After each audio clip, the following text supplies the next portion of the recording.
پر حضرت عبداللہ بن عباس رضی اللہ عنہ جو کہ صحابی رسول صلی اللہ علیہ وسلم ہیں اور قرآن کے بہت بڑے عالم ہیں، ان سے منسوب روایات میں آتا ہے کہ انسان حضرت آدم علیہ السلام کی پیدائش سے تقریباً 2000 سال پہلے جنات کو زمین پر بسایا گیا۔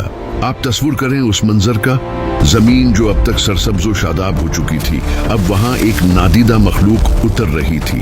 لفظ جن کا مطلب عربی میں ہوتا ہے چھپا ہوا، یہ ہمیں نظر نہیں آتے لیکن یہ یہیں موجود ہوتے ہیں۔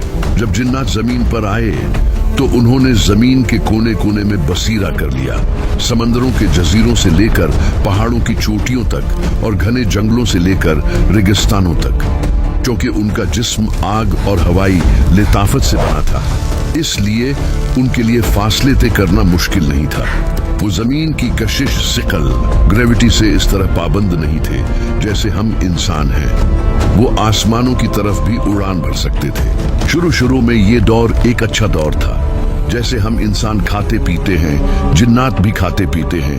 جیسے ہمارے ہاں شادیاں ہوتی ہیں، نسلیں بڑھتی ہیں، بالکل ویسے ہی جنات کے ہاں بھی جوڑے بنائے گئے اور ان کی نسل تیزی سے بڑھنے لگی۔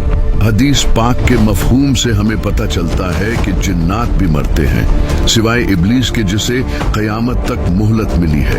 تو اس کا مطلب ہے کہ زمین پر ان کی بھی قبریں بنتی ہوں گی یا ان کا وجود ختم ہوتا ہوگا۔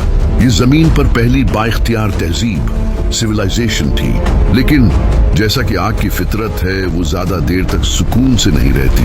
اختیار کا امتحان بہت کڑا ہوتا ہے۔ جب آبادی بڑھی، نسلیں پھیلیں تو خواہشات بھی پیدا ہوئیں۔ یہ علاقہ میرا ہے، وہ سرداری میری ہے، یہ وہ سوچ تھی جس نے آہستہ آہستہ اس آگ کی مخلوق کے اندر حسد اور لالچ کے بیج بونے شروع کیے۔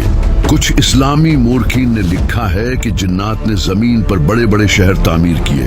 وہ سمندروں کے کناروں اور پہاڑوں کے دامن میں اپنی بستیاں بساتے تھے، کیونکہ ان کے پاس وہ طاقتیں تھیں جو ہمارے پاس نہیں، جیسے تیزی سے اڑنا اور بھاری چیزیں اٹھانا۔ اس لیے ان کی تعمیرات اور ان کا نظام بہت مختلف تھا۔ حضرت سلیمان علیہ السلام کے دور میں جنات کی تعمیرات کا ذکر قرآن میں ملتا ہے کہ وہ کیسے بڑے بڑے محلات اور دیگیں بناتے تھے۔ اس سے اندازہ لگایا جا سکتا ہے کہ آدم علیہ سے پہلے بھی ان کے پاس ہنر موجود تھا۔